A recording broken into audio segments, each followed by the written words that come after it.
If you run a B&B and want to stand out in a crowded market, then the next episode for you. You've created a lovely place to stay, but if bookings are slow or the right guests aren't finding you, it can be disheartening. We work with lots of small businesses, including B&Bs, and we know a few simple marketing tweaks can make a big difference. Today we're sharing 10 practical tips and ideas on how to get found, get booked, and keep guests coming back. You don't need a big budget, just clarity, consistency and confidence in what makes your B&B special. In this episode, we're going to cover the second 5. So let's dive in.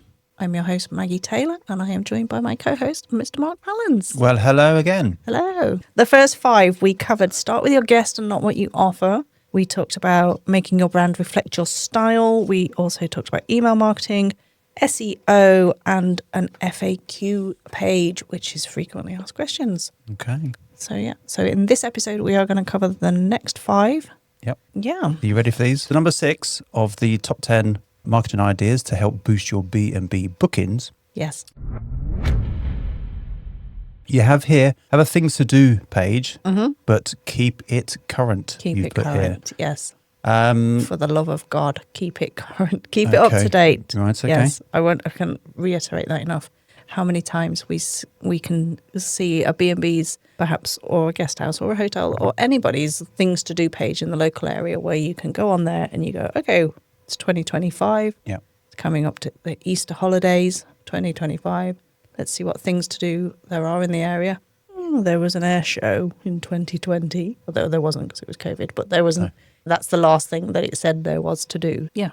Okay. So that's pretty much as soon as anybody's looking at that on your website and they go, oh, what things are there to do? If you haven't updated it for at least the forthcoming few months, then people are just going to go, nah. Okay. And that can be the decision whether somebody stays with you or whether they don't. Yeah. I mean, it sounds a little bit extreme, but it could very well put that small element of confusion of, is this place even Is it still open? Is it still trading? Yeah, exactly. They haven't updated their what's to do page for a good sort of 5 years or so. And so either they really don't care. Yep. Or maybe they are out of business. Yeah, and there's also that element of that. Do they care? If they don't care enough to keep their website up to date for their guests, then what sort of effort are they going to put into changing my bed sheets or cleaning the toilet and things like that? Yeah, vital things when you stay in a B&B. So when you say have a things to do page, what would you recommend go on that page? Just a load of links or? Certainly links would help to give a bit more information. You don't have to go into the full itinerary of what things are happening, but just stuff that's going on in the local area. We have quite a lot.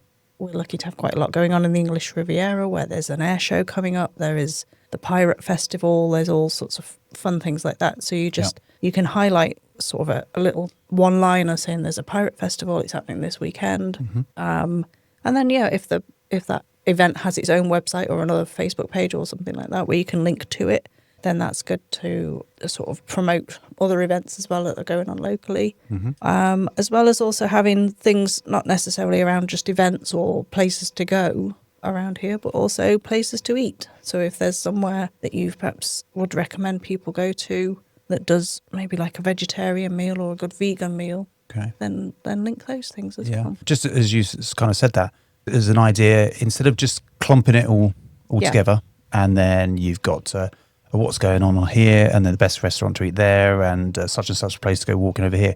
It'd be good to categorize them into a section. If it is just one page, that's fine, but at least have clear breaks between.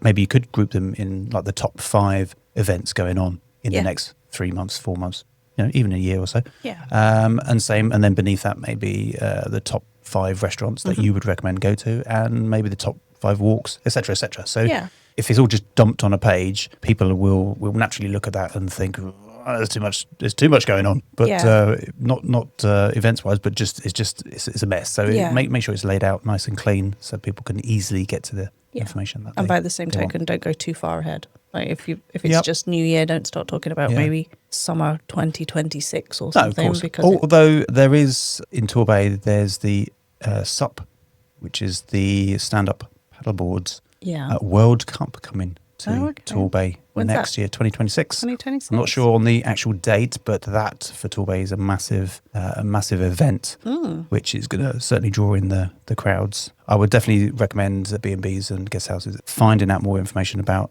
that event in particular. So that's a World What is World it? Cup Well, the World Stand Cup. Up. Stand the World Up. Up. Yeah, World Cup Stand Up paddleboarding. Yeah. It was between Torbay and Hawaii, and Wow. no, not really. I was It could have gonna been, say, but no, Hawaii's probably best for surfing, I guess. But you don't want to stand up you have to stand up on a surfboard. I get it, but but you're moving at you're far on your rapid, arse quite a lot for that. Yes, yeah. Well, I certainly would be. But so if there is a big event coming up in the future, then make sure that's on your site, because people will be searching for that, and they will certainly be searching for places that's still places to stay. promoting that. So yeah, that's a good one to look into. Yeah. Okay, good.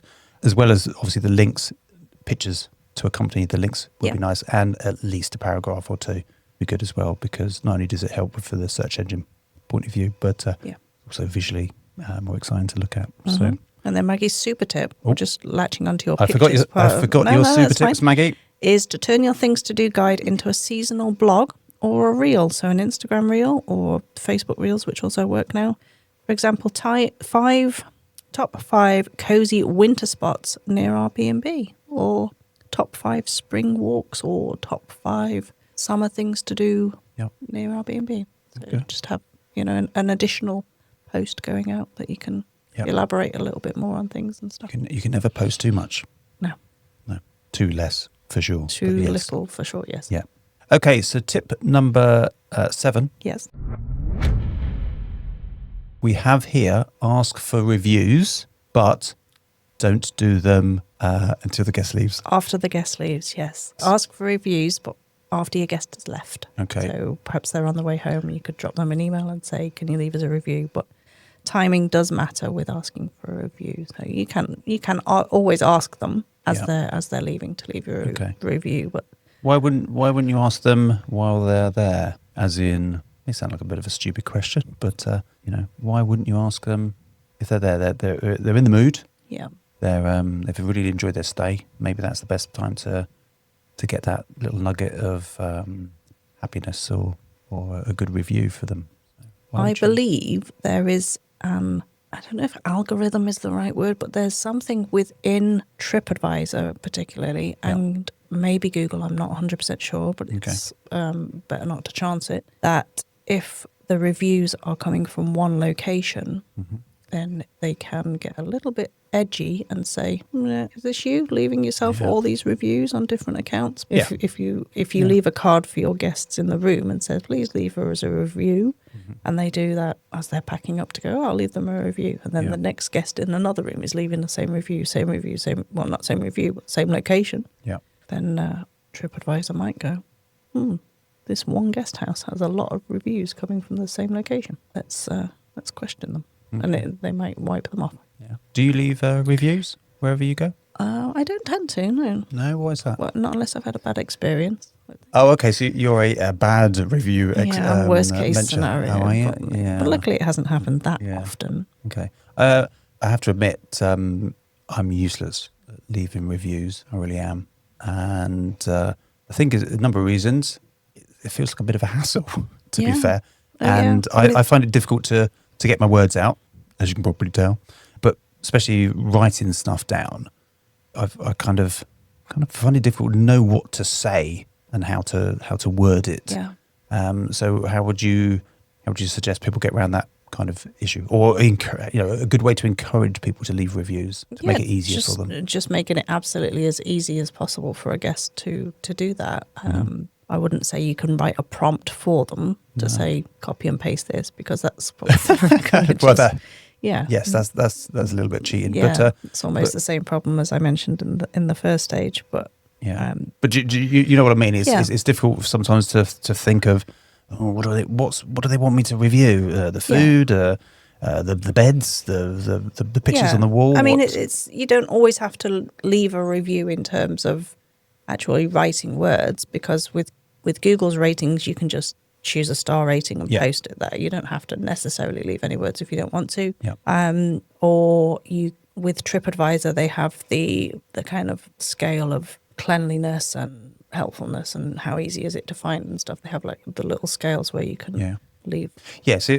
Well, again, that's obviously come along to make it easier for people to leave reviews, because as we know with any kind of reviews or even testimonials, to get people to actually do them for you, which is why it's always one of those things. It's always best to get them as soon as possible after the event. Obviously, people forget, they lose interest and stuff like that. Yeah. So if you can encourage them, if you've had a nice stay with somebody and you get a little note on the way home or after you've arrived home that's from the B&B that says, "Thanks, we'd love your feedback. Thank you so much for staying with us, and we hope to see you again soon." And I think that if you got that little nudge, you'd be like, "Oh, they were really nice people. We should leave them a review." Whilst they're still in that kind of, I'm still in holiday mode, then that's a good opportunity to do that. Don't leave it too long. Don't leave it too long. No. I mean, if it's cumbersome to do that, and you don't want to be scheduling emails to think, "Oh, well, they've come from Edinburgh and they've come from just down the road." I'll leave that one, at 11 hours, and I'll do that one after 2 hours. No, maybe just at the end of the evening when everybody's home and they're calmed down, then just send those particular guests a little nudge. Yeah. And if you can automate it, then if you can automate it, that would be fab. Okay, so you've got all these reviews. What do you do with them? What do you do with them? What else can you do with them? What else can you do with them? So you could put them onto your website. Yeah. You can, there's certain plugins and features and things of certain websites where you can automate to pull through the ones over a 4-star rating and stuff, and they're displayed on your website automatically. Yeah. Or you can copy and paste them into a little graphic program such as Canva, and you can make a nice little graphic of them, pop them on your social media as well. Yeah, exactly. So that's what I mean. Is it's making the most of the reviews. Yeah. Naturally, people will look on TripAdvisor and Google, etc. But if you have got your own marketing material, then it's worth putting some of the and certainly anything that you put onto your website just stops people going, "Oh, I wonder what the reviews are like for this hotel. I'll go elsewhere and have a look on TripAdvisor at other reviews," and then suddenly they're looking at everybody else's hotel or B&B as well. So do as much as you can to keep them on your own website, and that's going to help you get those bookings. Good. I assume there's a Maggie's super tip. Super tip, yeah, we have sort of covered this. So setting up a calendar reminder to maybe 2 to 3 days after checkout with a warm email saying, "We'd love your feedback and we hope to see you again." And always include the links to where you want your reviews to go, just to make it super easy for people. Yeah, totally. Whether it goes to Google or to TripAdvisor. Okay, brilliant. Tip number 8. We have show your personality. Show your personality. Okay, so how would you recommend people show their personality? So tell their story. Absolutely. Right. Don't make it the first thing that you talk about on your website, obviously. No. But have under your About Us section or your about the B&B, like tell the story of the owners, why you got into running a B&B, what your background is, and what makes it your passion. I think just to put that across there is show your personality. So why you care about what it is that you do, the reason why you started. Yeah, a lot of people, you said about the homepage, a lot of people will put that feel the need to put all of their history, their story, their about the dog, the cat, the granny who lives in the basement kind of thing, onto their homepage of the website. But you have to think to yourself, when someone arrives onto your website, all they're interested in is what they're going to get out of it themselves. Where are they going to stay? This, that, and the other. So, you want that information on the site, but don't post it all on the homepage. Don't put it all on the homepage. It's all about the customer, what they're getting. Focus on that. Yeah, the part above the fold needs to be about what's in it for the customer, what they're getting to show them that they're in the right place, etc., etc. But your About Us story very much does need to be at all. Yeah. So pics, text. Pictures of you, pictures of your inside, so your gallery as well, and pictures of all of the hotel, but very much the people who are there, who will meet and greet you, I suppose, upon arrival. What if you're a shy person and you don't like to show off as such? You're I would question whether that sort of person would be running a B&B, perhaps, but you'd be surprised. But no. What I mean by that is people can be very confident when they're in front of they're in their zone, they're in their kingdom, or whatever you want to call it, in their castle. Yeah, people are very much proud. But quite often, if you speak to those people and you say, just get some pictures out on Facebook, put some stuff on social media, share what you're doing, what you're up to, etc. They tend to feel very uncomfortable by having their pictures taken. doing a little bit of a video perhaps, and they can be very confident here, but as far as sharing it to the outside world, they're not so keen to do that. How would you suggest getting over that? Practice, I suppose, would just be just doing a little video. Maybe you don't necessarily need to talk. You could just mime. You could just kind of maybe take a couple of selfies. Yeah. You don't necessarily need to go straight into doing a video. Yeah. I just have to be yourself. Yeah. Just genuine. Talk the way you talk. Do the sort of pictures that you like the look of and stuff like that. Don't feel as if you've got to dress up in a different way or act in a different sort of pose or talk very sort of. Yeah, keep it real. Yeah, exactly. Because you're going to meet the people when they do come and stay with you. Yep. So just be relaxed, and as you would be if you were greeting somebody who's come to stay with you. Okay. Is there a super tip for that one, Maggie? Yes, there probably is. Yeah. Maggie's super tip: share a photo of a day in the life. So run through making breakfast, walking the dog, arranging flowers in the hallway. Yeah. Pop that onto your About Us page or your social media, because people love seeing the real people behind the scenes. Yes. And particularly either before or after, even after you've stayed somewhere, and you can, if you're showing your friends, and you can go, oh, that's where we stayed, and that's the lady that runs the B&B. That's her dog. He was awesome. Yeah. As you said, that is a lot of B&B owners. They've come from maybe like restaurant backgrounds, and one of their selling points or one of their benefits that they really push across is the fact that they cook some amazing breakfasts, yes. Evening meals as well, if it's a guest home, for example. So they're sort of opportunities for you to really shine as well above the other B&Bs that may not have that that feature or that expertise. Yeah, so it's just finding what makes you, what's your passion and what makes you different. Yeah, and what, not everybody is going to think, oh, well, this place did the best breakfast. You could have 10 different breakfasts and 10 different people could choose what their favourite was. Yeah, of course. But it's just finding that right person that's going to go, that's the place for me. Yeah. I like that. I was also thinking from even like an outside of the premises, you could be an amazing gardener and you've really landscaped the area around the B&B guest home. So that could be your background. So you can really show off how you do your gardening as well. It's anything really, just to get across your personality and really show people that you care about them and their stay. Absolutely. And you're going to do the best, and this is how you're going to do it. Absolutely. Okay, so tip number 9. Tip number 9. Yeah, only 9 and 10 to go. This is a biggie, I would say, because this is going to touch on what you just mentioned. Yes, it is actually. Use short videos to show guests the experience. Yes. And again, I will mention, you don't necessarily need to feature in it directly. No.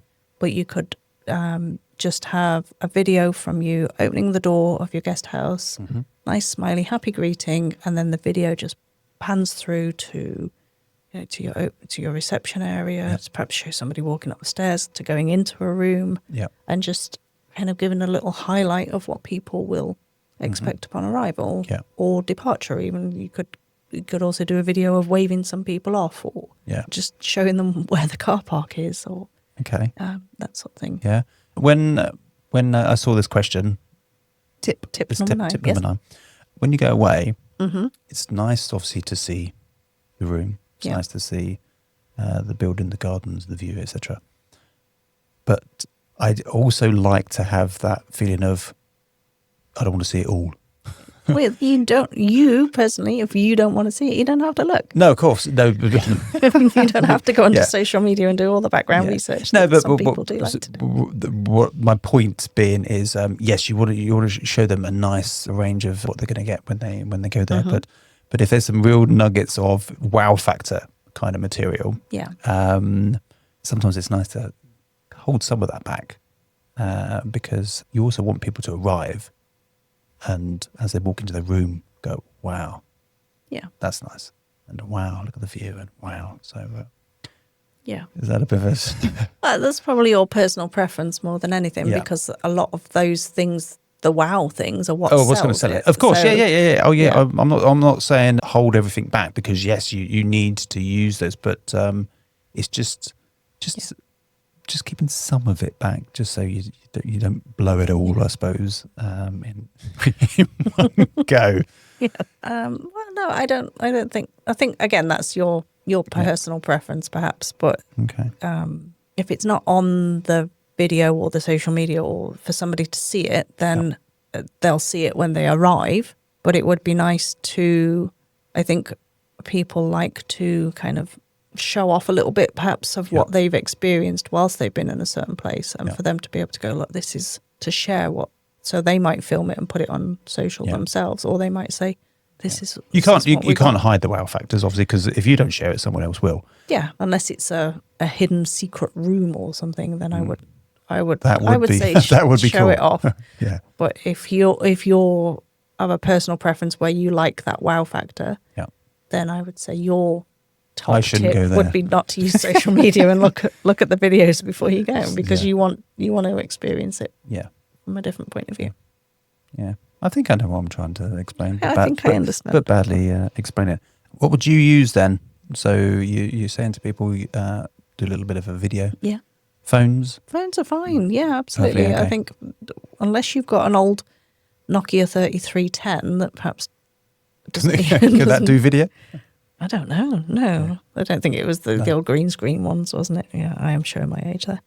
And most people now have a video facility on their phones. It doesn't need to be professionally edited. You can, of course, have a professional video. I'm not knocking professional videos, but just to do quick Instagram reels or quick videos on socials, the phones are absolutely more than adequate. It's what nowadays. people like and kind of expect nowadays. I think the days of high-end productions of 3-4 minute long kind of videos. I think there's still a place for those on your website and stuff that have a video. Yeah, but I mean from social media. From just a quick social media video. It's just easy to post something out. Yeah, out super quick. So Maggie's super tip. Yep, you'll be to create a 30-second virtual welcome video for your homepage or for Instagram and make it a pinned post. So show the front door, say hello, give a peek of the view, your favorite detail. So it's like a digital first impression. Okay. So completely the opposite of what Mark would want if he was going to a B&B. But now as you said that, I thought to myself, do you know what? How many times have you been somewhere? You've seen an amazing view. Yeah. You take a photo of it. You get home, you look at it, and it's like... didn't really do it justice. Yeah. I suppose, taking back what I said earlier, unless you're actually there, you see it with your own eyes and... the smells, the sounds, the view, all of those kind of things, all combined, is what gives that wow factor. So I'll take back what I was saying. Okay. But okay. Unless you're there, you really won't be able to get that wow factor. Yeah. Good. Number 10. Number 10. Okay, so number 10. Number 10. Last one of the 10. Offer a seasonal or themed package. Mm-hmm. That does sound like a good idea. Yeah. So again, with Easter coming up, we've got Easter breaks, or possibly long gone by the time this podcast rolls out. Yes, it'll be Christmas by the time we finish editing this. So yeah, think a cozy winter escape with your hot chocolate, board games, or a spring garden stay with free entry to local gardens centres, or the garden centres don't charge for going in, do they? There is a place around in Torbay where you do have to pay to go into a certain part of the gardens. Not a garden centre?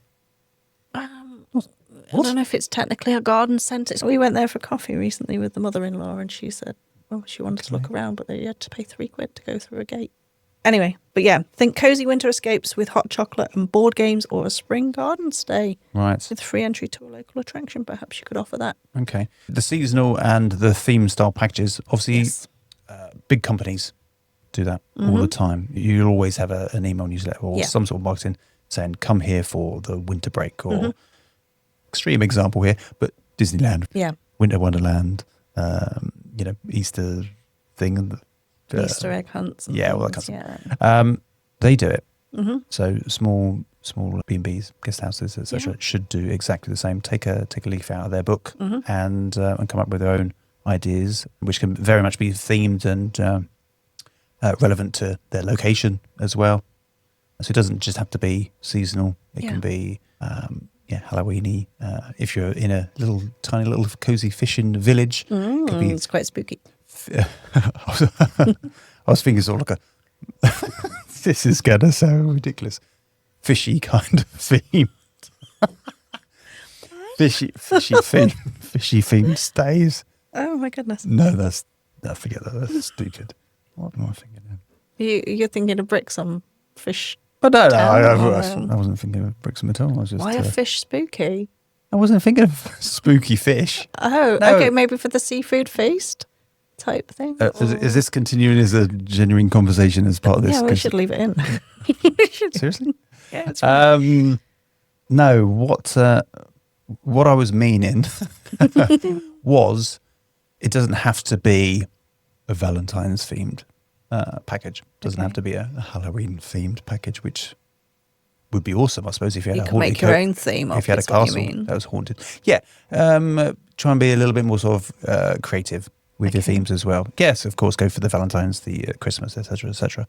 But if there's something in your like close your niche area or your niche or your style of hotel, and come up with your own wacky. Such as a murder mystery type weekend. Yeah, murder mysteries are actually quite popular. I was just kind of thinking if, let's say, for example, you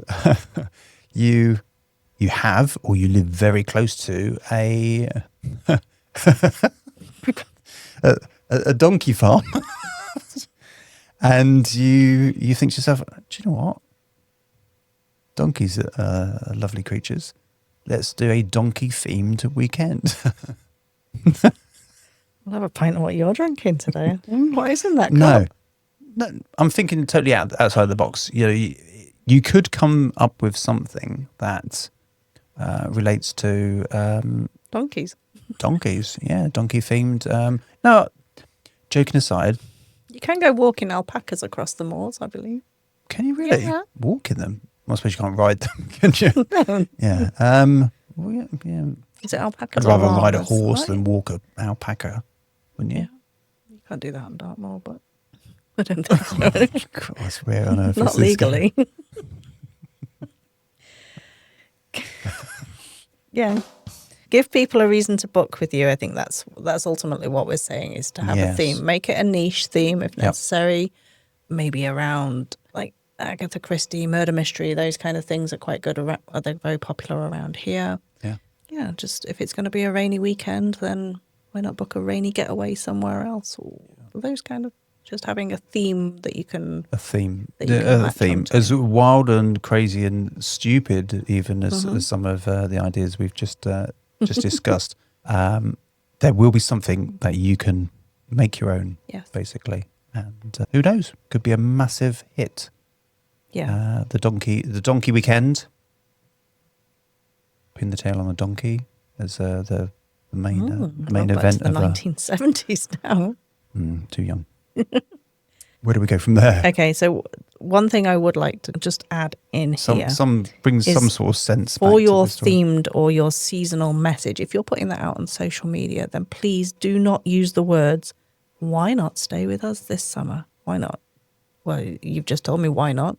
What? So you should be telling people why they should stay with you, not why not to stay with you. Don't put the don't put a negative idea into their mind. Word in there. So give people the reasons why they should stay with you. Is it a free Easter egg for every child with your family booking, or free Easter egg for your loved one if you're doing a romantic getaway, or something along those lines, where you can have a reason why they should stay with you over going and booking at the Premier Inn, where all you're going to get is the same thing no matter where you are. Yeah. So give people a little extra reason to stay with you, but please don't use the words, "Why not stay with us this Easter?" because you should be telling them why they should be staying with you, not why not. And if you tell them why, make sure you ask them to book. People need to be told what to do. And book now is a huge, important button that needs to be on your website. It sounds obvious, but it's amazing how many people do give all the information, but they don't actually tell people what to do. Yeah. So book today, book now. Book now. Click here to get this deal or whatever. Yes. Yeah. Good, clear instructions. Yeah. My super tip for this one would be right up your street, I can imagine. So add a little surprise and delight moment to your package. A secret treat upon arrival, a handwritten note, or even a locally made gift. and market it as exclusive to that package. Guests love the VIP touch. Also, something unexpected as well. Yeah. Just a little bit of value add. Doesn't need to be a huge expensive thing, just a little gesture. Yeah. It is just that thing of like, do you know what? That was really nice. I was not expecting that. Yeah. Yeah. Yeah. I like that. So that concludes our top 10 marketing ideas to boost your B&B's bookings. Yeah. That was fun, wasn't it? It was fun. Hard work in areas. Some areas were a little tricky. Yeah. And we ended on a kind of a few crazy ideas, but I've always been told there's nothing like a stupid idea. There's no such thing as a stupid question. That too. Except for the one you didn't ask. Yeah. That's a stupid question. Exactly. Yeah. Don't poo-poo some crazy ideas. Don't poo-poo some silly suggestions, because from that, something quite magical could come from it. Could come. Yeah. Okay. Okay. Well, thank you very much. This has been a lot of fun. Well, you've done all the hard work, I must admit, Maggie. Well, it's your turn next time. Well, I cannot wait. Keep watching, listening, and subscribe. Please do. Okay. See you soon. Thank you. Thank you for listening to the Rocket Business Podcast, where we believe a great business starts with a spark. Nobody should have to go it alone, and that every success begins with a friendly nudge in the right direction. We'd love it if you could subscribe, follow, to make sure you never miss an episode. And why not join us over in the Rocket Business community or on Facebook, where business owners like you can connect, ask questions, and get real practical advice to help you move forward. Check out rocketbusiness.com, where you'll find the Rockstar program packed with resources to help you grow and scale your business. Plus, there's heaps of free tools and guides, as well as details on how to join our free online community of like-minded entrepreneurs. Until next time, keep rocking your business.